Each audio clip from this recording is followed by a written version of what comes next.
Alright, it's been a while. Today I want to talk about something that's come up in my work a lot. In this video I want to address a particular type of dog trainer that you should 100% avoid if you are just getting a companion dog. So lately I've been getting a lot of people who come to me after saying they thought they went to a really good dog trainer who they thought had a lot of experience, but their dog is continuing to have behavioral problems. Most of these people tell me that they took their dog to a trainer who is a police dog trainer. Now there's different types of dog training in police departments. Bomb sniffing dogs will most likely be trained with positive reinforcement.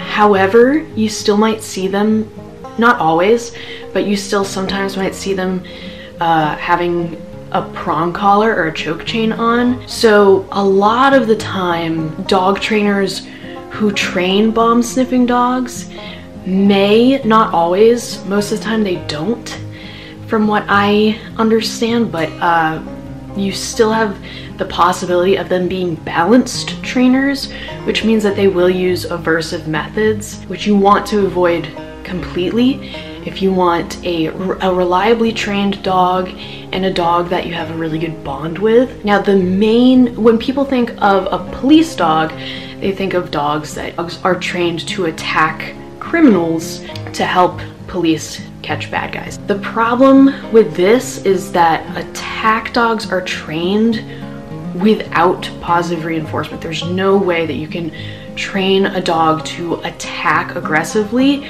with positive reinforcement. Positive reinforcement does the opposite. The way that they train police dogs, attack dogs, is with fear-based training methods, because the only way to get a fear reaction, which is what we would consider an aggressive behavior or reaction, an attack, biting, growling, all that stuff, is from inducing fear into the dog and raising their stress levels. Just for reference, the reason why we don't train this way, especially for companion animals, is because anything that raises the stress levels of any animal will increase reactivity or irritability, whatever you want to call it. It raises the probability of health issues in your dog, and it also could shorten your dog's life because of the stress that they experience. These are things that you can't always see. This is based off of their biology, their DNA, their brain makeup. This is not something that you can see. A dog can be stressed. If you use aversive methods, a dog can be stressed even while they're asleep or resting. So that's why we don't use these methods at all with companion animals, because we want an animal that's friendly, we want an animal that communicates well with us and that's easy for us to communicate with, and we can read them, they can read us. And to make that happen, we have to learn how they learn and teach them in a way that's beneficial to them rather than satisfying us, which is why we use positive reinforcement training only. So the problem with using fear-based training is you're not going to get the training that a companion animal is going to have. Unfortunately, if you do go to one of these trainers, there's a higher probability that you're going to come home with a dog with more behavioral problems, because they're not going to be this friendly, well-adjusted dog that you are trying to get. Not to say that they aren't going to be obedient, but their stress levels and their fear is going to be increased significantly. Even if you don't see it, their stress levels will increase if they're trained with this type of method. I really just want to explain to people why to avoid these trainers who sound like they have a lot of experience. They must be a really good trainer if they're working for such a, I don't know, respected organization or whatever. The problem is a lot of people who train with these methods do not have the knowledge of animal behaviorists, who are much more equipped to be educating people on how to train their dogs rather than trainers in general. So if you're really having trouble with your dog, you don't want to look for a trainer, you want to look for an animal behaviorist. These are people who most likely have, I think it's actually required that all animal behaviorists have this, but I could be wrong. These are people who most likely have a doctorate in animal science, and as crazy as it sounds, because I know some people don't believe in psychology, but psychology is just the study of your brain and your mind, and dogs also have a brain and a mind, and so it's basically the study of a dog's brain, which is something that you need to have to teach children, and the same thing with dogs, because as we know, learning theory does not change for any animal. Now, to reassure people, I have worked with a lot of dogs who have been trained by the military and by police dog trainers, and it is a lot of work to rewire their brain to really convince these dogs that the world is not scary. However, it can be done. It's a longer process to really work on unraveling their fear and emotion, because all animals experience emotion, whether you understand that or accept that or not. Overall, police dog trainers are not there to train companion animals, even though they are training obedient dogs. Those dogs have a lot to unpack if you want them to be companion animals. There's a lot to unravel.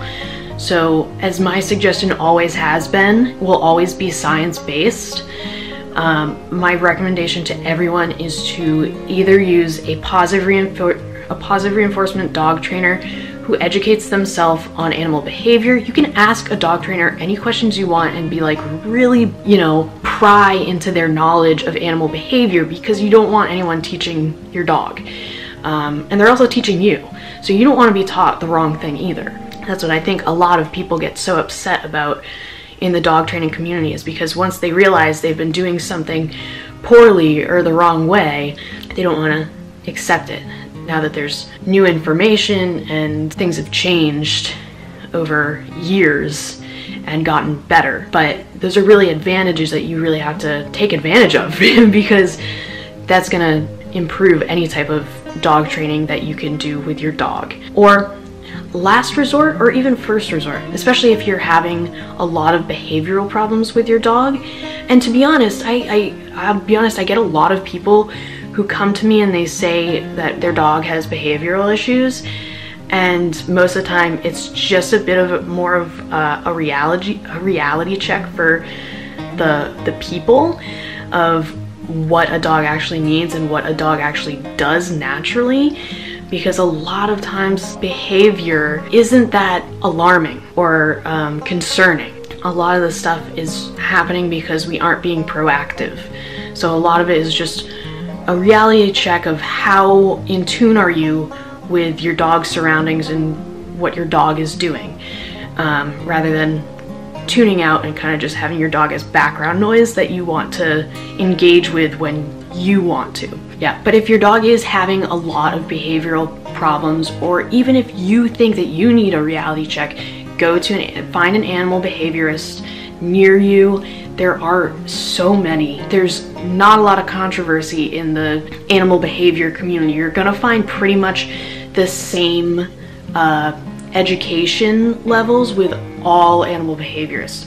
There's less of a chance of you finding a bad animal behaviorist because there's more requirements to being an animal behaviorist than there is to being a dog trainer.